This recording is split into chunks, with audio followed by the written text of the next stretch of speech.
大家好，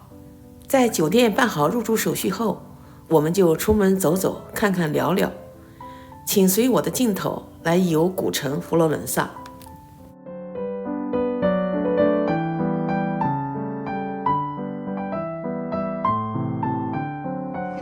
现在我们面对的就是圣百花大教堂，是佛罗伦萨的最大的，是排在世界第3或者第4。有一种说法呢，梵蒂冈的那是最大的，那个英国的那个伦敦的是第2大，米兰的是第3，那这儿呢是第4，反正不同的排法，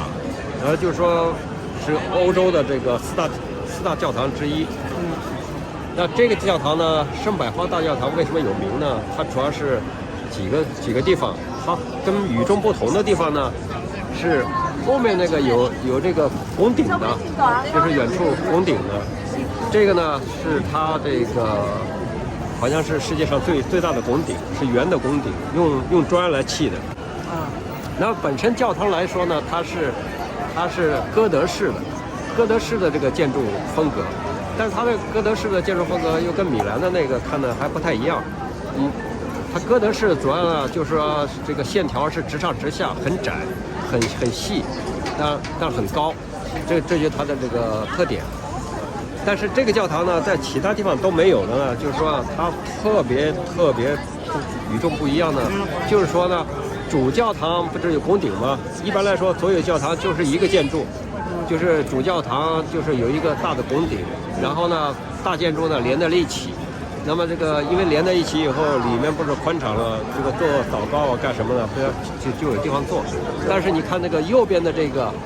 呢，就是它的这个礼拜堂，就是说它好像有另外一种说法，就是说这个呢是个独立的，跟教堂本身来说呢是教堂的一部分，但是呢它是个单独的建筑物。其他教堂都没有这样的，没有这么建的，就是有这个特点。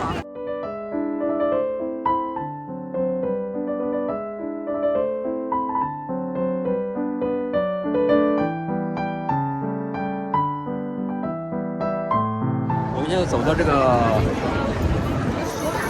教堂的这个主建筑，这个左边主建筑，我们往右边看一下，转过来，这就是它的这个叫礼拜堂。也可能我说的词不一定完全正确，但是这个门呢是特别的有名。这个呢是这个叫有名到什么程度呢？说是这个叫天堂之门。它主要是这个浮雕是青铜做的，青铜打造的，然后表面镀了金。那么这个呢是复制品，那么复制品呢这5幅呢就是描述的都是这个这个圣经里的故事，那么每幅图呢都有它自己的特殊的地方。那么原件是这个存在它这个博物馆里面，就是这个教堂本身有个博物馆，这个原件，因为是底呢是黄铜的，表面镀了这个金，但是这个圆的那个就是金和铜之间这个铜呢有点腐朽，所以呢。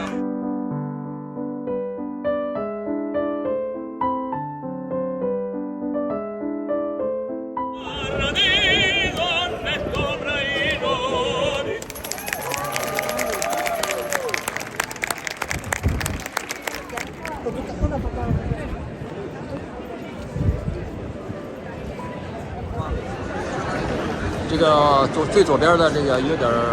这个绿色的，深绿色。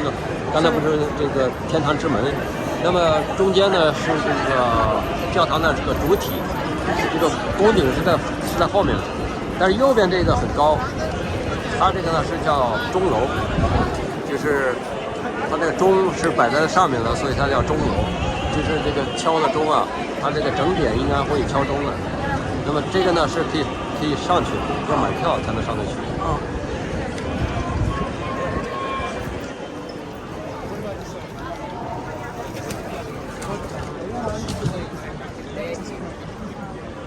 拱顶就比较清楚，就是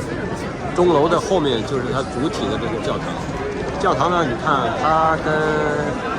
米兰那个教堂还不太一样。米兰的教堂这个建的那个好像更加复杂，它这个呢也是直上直下的这种线桥，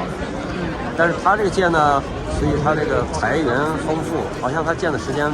在所有教堂里面算是比较时间比较短的。但是最花时间，它主体都建完之后，就是拱顶呢，这个是最后建的。拱顶呢是世界上最大一个拱顶，是个圆的，用砖头来做的，就是它有个特殊的技术，怎么能够一点点垒，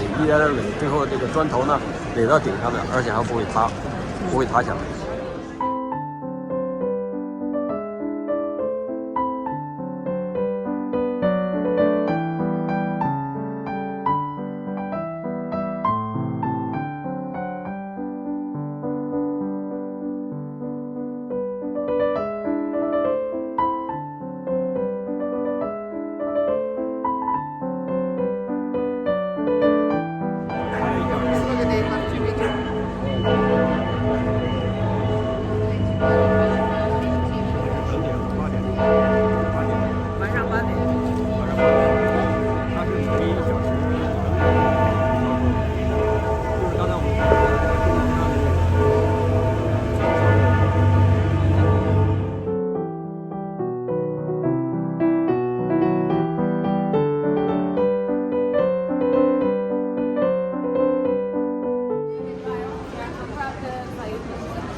场呢，有些雕塑呢，就是摆在外面给大家随便看。最著名的是这个士兵，正对这个建筑呢叫市政厅，就是这个大卫的这个大卫的雕像。艺术学院博物馆里，这呢是个复制品，但是这复制品也已经非常漂亮。这是市政厅，所以它还有好多旗子。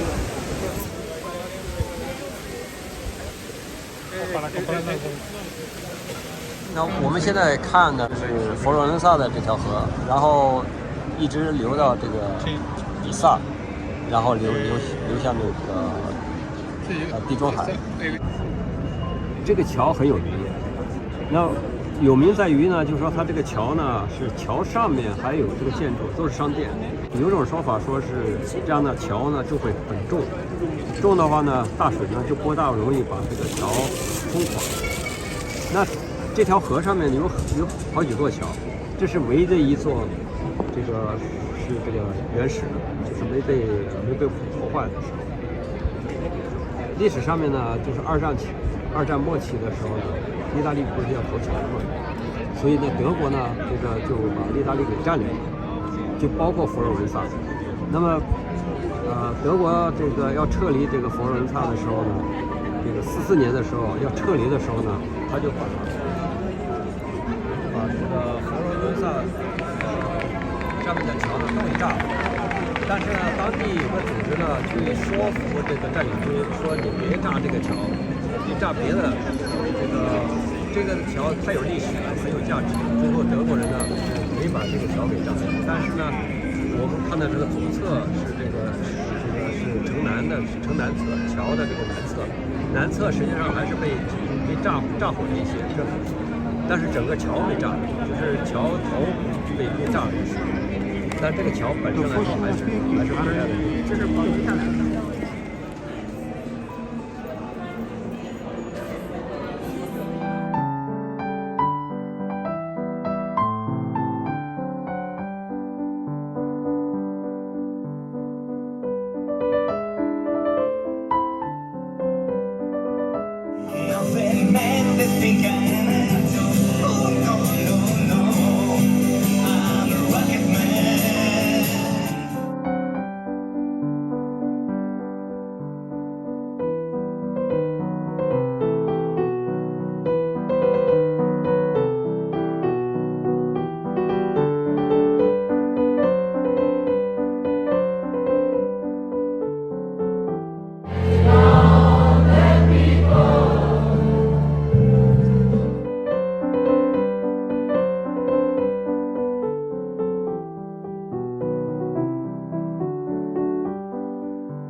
谢谢大家收看，